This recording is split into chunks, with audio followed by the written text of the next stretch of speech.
All right, here we got a couple examples about finding a exponential function given 2 points. So first one here, we've got 2 points given to us. We want to find the exponential function in this form, y equals ab to the x power. So we know the form of it.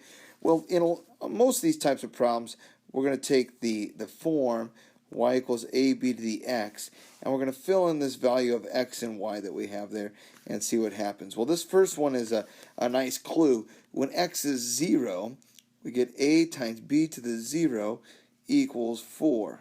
Well, b to the 0 here, anything to the 0 power, is just 1. So this is 4 equals a times 1. So in other words, a is 4. So we found out what a is. All right, so now our equation is this.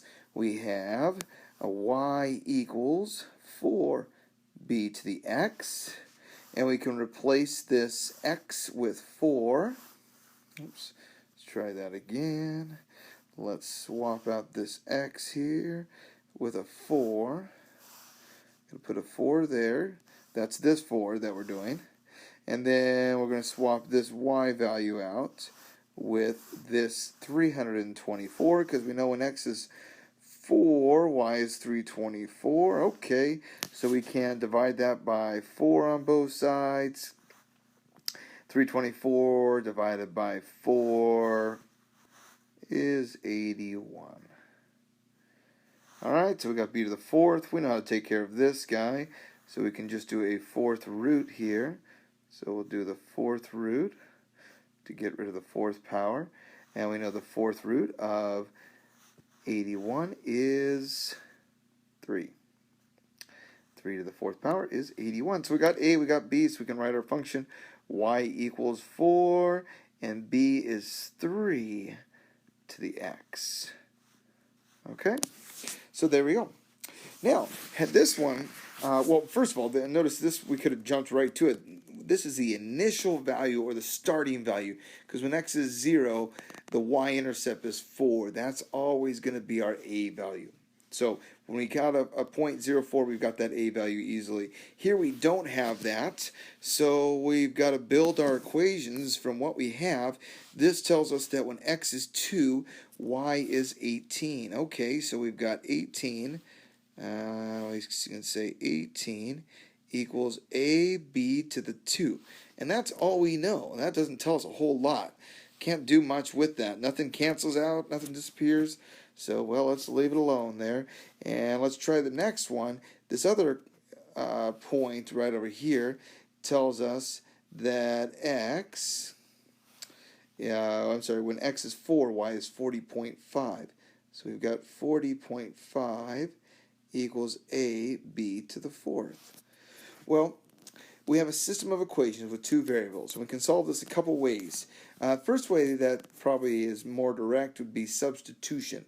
So we can solve this for a, plug it in, and get b. That's probably the most direct way, so let's go ahead and try that. So let's solve this for a by dividing by b squared.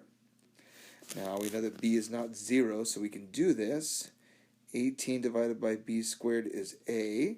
Let's take that, drop it in for a here, and we've got 40.5 equals 18 over b squared times b to the 4th. And two of these cancel with two of these, leaving b squared behind. So 40.5 equals 18 times b squared. We can divide that by 18, and we're going to get, we could go decimal with this, but let's change this to, if you double the top and double the bottom, you get 8136, and we see that, hey, 9 goes into both of those, and so this thing simplifies to divide top and bottom by 9/9/4. Okay, or go decimal, and you'll get 2.25 there. All right, so to finish off, we can square root it. The reason why I went with a fraction there is so we can square root it and see nicely, hey, that's just 3/2. So we got what b is 3/2. Okay, so since b is 3/2, we can plug that back in for a, back in for this formula right here to find a. So we have 18 over 3/2, getting kind of small there, squared Well, that's 18 over 9/4 multiplied by the reciprocal there, and you're going to get that is 8 for A. All right, so we've got our A value there and our B value, and so we have y equals 8 times 3 halves to the x. There's our function for that. Okay, one little clever way I want to show you real quickly, if we take these two equations, 18 equals AB squared, and the 40.5 equals AB to the fourth. Actually, let's flip these around. And what we can do is this. Notice we've got a system of equations like we had talked about before there. And so what we can do with this system of equations is we could use substitution, or we could use an elimination method. And normally with elimination, we're used to adding or subtracting, but adding or subtracting won't help us at all here. But watch this. Since both sides are equal, we could divide. And watch what happens. We get 40.5 over 18 equals A divided by A cancels. B to the fourth divided by B squared gives us B squared. And we can square root this, and we're going to get square root both sides, and we're going to get this B equals 3 halves, or if you use decimals, 1.5. And then you could plug that back into one of these equations to find out what A is. So there's another kind of a slick method using an elimination method by dividing, not adding or subtracting. Divide the two halves, and you get B pretty quickly. Kind of fun. So, all right, there's how we can get an exponential function given 2 points.